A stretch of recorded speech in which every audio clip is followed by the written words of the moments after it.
Gillette అని razor's ఉంటాయి కదా, జర్మనీ కంపెనీ, అది గిల్లెట్ కంపెనీ. బ్లేడ్స్ తయారు చేసేసాడు వాడు. వచ్చేసేసి ఇది చాలా బాగుంటుంది, సేఫ్, ఎవ్రీథింగ్ ఈజ్ ఫైన్ అని చెప్పినా సరే వాళ్ళు జర్మనీ బేస్డ్ కంపెనీ అమెరికాలో మార్కెట్ చేయలేకపోయింది, వాడి వల్ల కాలేదు.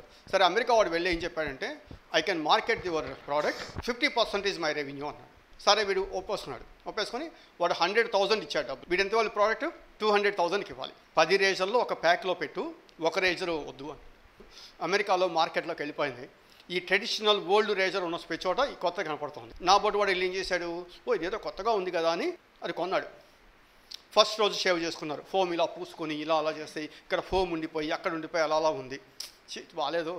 కానీ రెండో రోజు షేవ్ చేసుకునేటప్పుడు అక్కడ మళ్ళీ 9 ఉన్నాయి ఇక్కడ. రెండో రోజు చేసుకునేసరికి కొంచెం కంఫర్ట్నెస్ వచ్చింది. మూడో రోజు చేసుకున్న తర్వాత పారేశాడు పాత రేజర్ని. మళ్ళా never back to old razor.